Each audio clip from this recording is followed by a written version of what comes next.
Hi, good morning. For those of you who are familiar with me, you've seen this before. You've seen me do where am I's, but generally I do them outside, right? Where am I? Where are you? Where am I in Babylon? What's happening? Today, I did not feel as comfortable going outside. I did not feel as comfortable uh, telling people where I am just in case there was a situation. Um, I chose instead to stay inside today, um, and be as you know. Yeah, I don't want someone out there seeing me in a mask and assuming that I'm there to loot or to steal or to riot because I've seen that. I've seen that in the groups. What most people don't know about me is I filter a lot of your information. I get an email from every town, Amityville, Babylon, Copeg, Deer Park, East Farmingdale, all the way down to Wyandotte. I get an email for each one of your towns and any kind of news that comes in from any of them. I'm also in several groups across the town and across Long Island, and even across the country, and some that are international as well. So I get all this information and I have to parse through it. And what I generally try to do is be as positive as I can here, because you want to be your best self, right? That's always what I've been promoting for you, showing you that we are all one. I don't talk about, you know, the issues that I generally deal with as a black man. I don't normally talk about that kind of thing. It's not completely relatable. Most of you can't understand. But I think we have to talk about it today. We've got to talk about what is happening. We have to talk about the results. We have to talk about why people are upset. We have to talk about what you are seeing in the news and how to interpret that, and what you probably want to do or could do, and how you want to move forward going from here, and how I'm going to move forward going from here, because our world is not the same, is it? I don't think it is. Um, COVID 19 is just one situation. We've just had an interesting year, haven't we? But now, justice for George Floyd. The reason why I'm doing this in an all black suit instead of in my regular gray and blue is that we do need to talk about that. It's This has been going on for a long time, right? We've been saying to a group of people that everything's going to be okay for them. That you've been giving them a certain amount of hope, stringing them along for quite some time. I'm not talking about one particular politician. I'm not talking about one group of leaders. I'm not talking about just our local police officers or whoever else is good. It's everybody. We've all been sort of sitting on our laurels and not feeling what everybody else is feeling. You can you can try to say these people don't have a right to do what they're doing. This is true. It's true. It's right.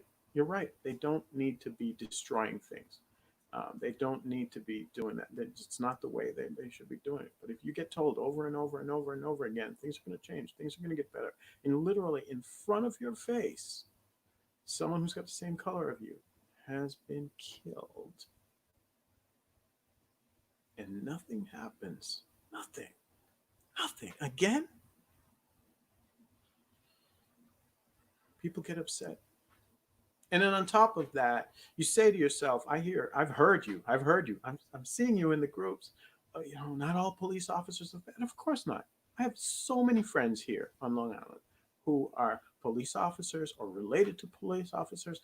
And you're like, oh, great people, individually, absolutely great people.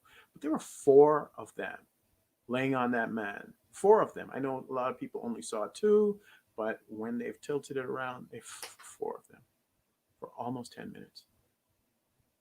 And so that's scary. You say to yourself, not one of them could have said there was something wrong here.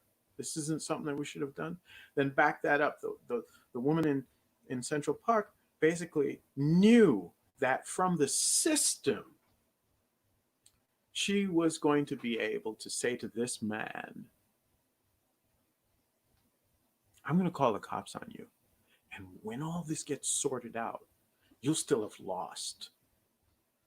She knew that she could use the system to do that to her.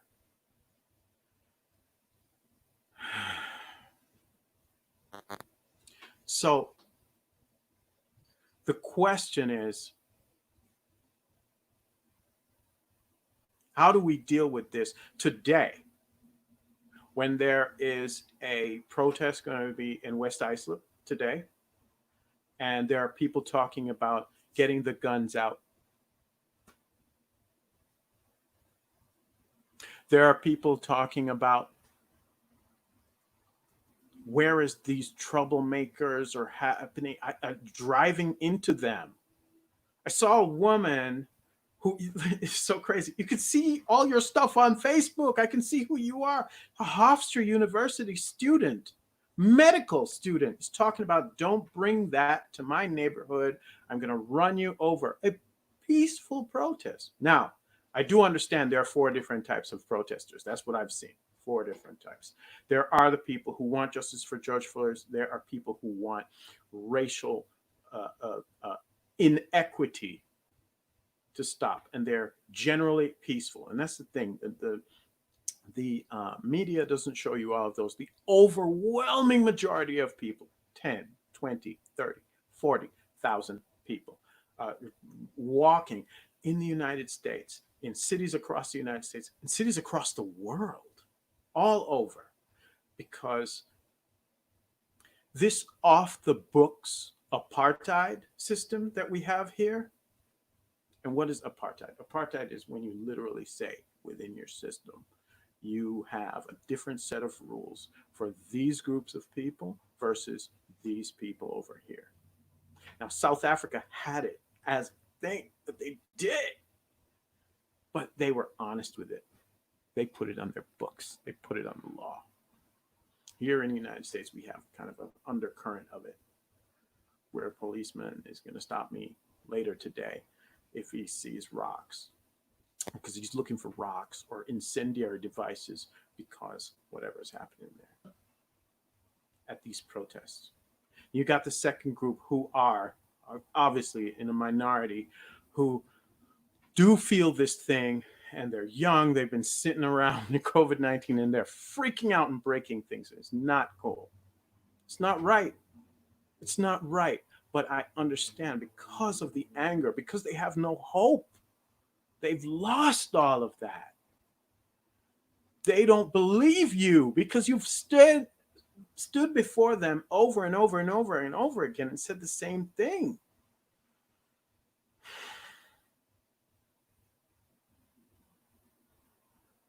Then you've got what appears to be like people who are going out there because they are broke and because they don't have anything because of what's happened with COVID-19. You add 20% unemployment to people freaking out about this thing, about not having hope, not moving forward in life because of the color of their skin. And yeah, they go and they take stuff. And then there is a fourth group of protester. 1 in 7, not in New York, we're checking, and there's 1 in 7 of them are not even from here. Okay. These are people who you see literally walking around. There's a guy walking around with a black umbrella, completely covered his face with that face mask, that so he can walk through tear gas. Wow, they just changed colors outside. Tear gas, and he's making sure that he can't be identified, but he's clearly white. You can see it on his forehead. You can see it on his, and going around and just destroying things, uh, tagging buildings, wrecking vehicles. I, different, and it's not just one or two. You see them and you're like, what is that? What's going on? There are a group of underlying people who are causing problems. So the protests themselves, and the difference between protests and a riot is peaceful and not, right? It's incendiary, it's difficult, and all of this is happening because of fear. It's fear. The fear that you're talking about, oh, I'm going to get my guns out, and you're talking about, that's the fear that these people feel all the time. They're like, my life is not secure. I could die at any point in time. It can be taken from me. Nobody can, you know, it'll be days or months before justice happens. So this was not supposed to go like this. It was June 1st. What we were supposed to be talking about was a new way of bringing you news. I love Babylon Unlimited, but instead I'm wearing black and I'm talking about justice for George Floyd, because we've all pushed it off or pushed it down or not paid attention. Now, what you're not supposed to do is be going into groups and talking about, let's stir it up, let's go kill people, let's go murder people, let's run them over with cars. That's not cool. If you don't agree with the protests, that's okay. But you're not supposed to be talking about, let's go and screw people up or whatever. Not. If you think you're in danger or your property is in danger, you can call the police. The police are here, and the police themselves are saying this was a murder. This was not supposed. This is not what we expected. It's not what we want.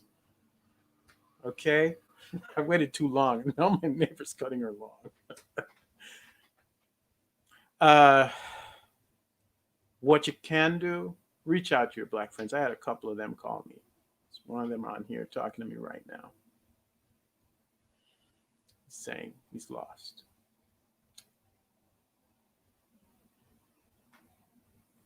Me too. Yeah, me too.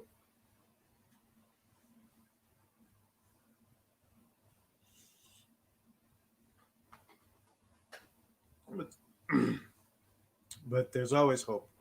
There's always, and that's the reason why I'm not in the streets. That's the reason why I'm not crazy with all of that. I've always been an optimist. But some of the stuff I saw this weekend made me think we're not all in this together. That this is not all about unity, but people want to continue with the status quo. America isn't great for me, people. All right, what's good is to call your friends. What's good is to stay away from I don't understand and posting that up and letting all the people who think they have the answers, and we don't. None of us do.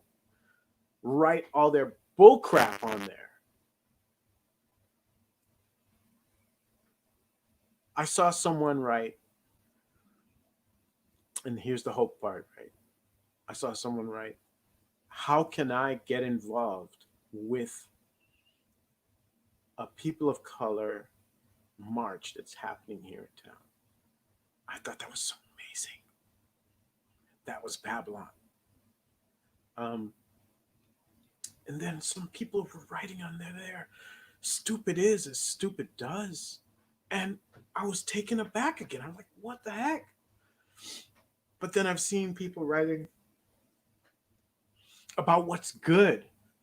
And here's this level of white supremacy, and here's this level of just uh, messed up racism, and here's this level of apathy, like great triangles explaining that. I wish I could post them all for you, but I don't want to show people what they're doing. And I understand you're scared. I get it. But I still see people coming with hope. Justice for George Floyd. I saw that on the 7th, on Sunday, the town supervisor with the NAACP is putting together a march, and I hope to be there. I hope that it's calm enough for us to go to something like that.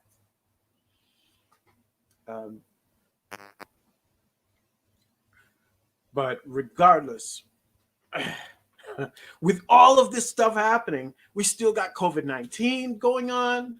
We've still got businesses to be opening. That's what should be happening today. I should be wearing a gray suit with a blue shirt and bringing you all into the opening of Babylon. But instead, here we are. And this is not going to stop. This is not going to stop happening until we actually listen to those people. Rioting is the voice. This is a Martin Luther King quote. Rioting is the voice of the unheard. Protest is one thing. Rioting is another thing. And don't think for a second that Black people haven't had their entire homes, their entire towns like destroyed and rioted and nothing come of it. Tulsa, Oklahoma, I Rosewood. I could go on and on. You got to understand. You've been telling them this is going to be okay. This is going to be okay. This is never going to happen again. And 4 officers together, not one of them could have decided to get off that guy. They're freaking out. And I know it's not right, but I understand. Organize peaceful protest today in West Islip. I believe it's at 4 o'clock. Do not drive into people when you get there. Please, if you want to, go and support. And guys, it doesn't have to be one or the other. You can support police and support equity and equality amongst people at the same time. It's possible, right? Let's cut out the violence. Let's cut out the destruction. But you have to understand, this is how they're getting heard. You weren't talking when they killed the guy. I didn't hear anybody speaking. Now that the destruction of the property, now you're talking about it. Now you're thinking of reform. Now I see police taking a knee. It wasn't happening before. And you have to understand that that's their thought process. Again, it's not right, but I understand. Today, beach permits on sale at Phelps Lane. Here's how this should have gone. Good morning, Babylon. This is Ryan O'Neal Williams from I Love Babylon Unlimited. Today is June 1st, 2020. And here's the 4 or 5 things that you should know today. And we go into those 4 or 5 things. But I'm already almost up to 20 minutes. We can't do an interview. We can't do anything because of all the cray. I love you. And I hope you guys can be safe out there and take care of one another. And try to be your best self. When you're writing something, before you write it, before you put something out there, try to be your best self. That's the rule of thumb. If you can do that, usually everything else will work out. All right? Have a good day. I still love you, Babylon, even if some of you don't love me.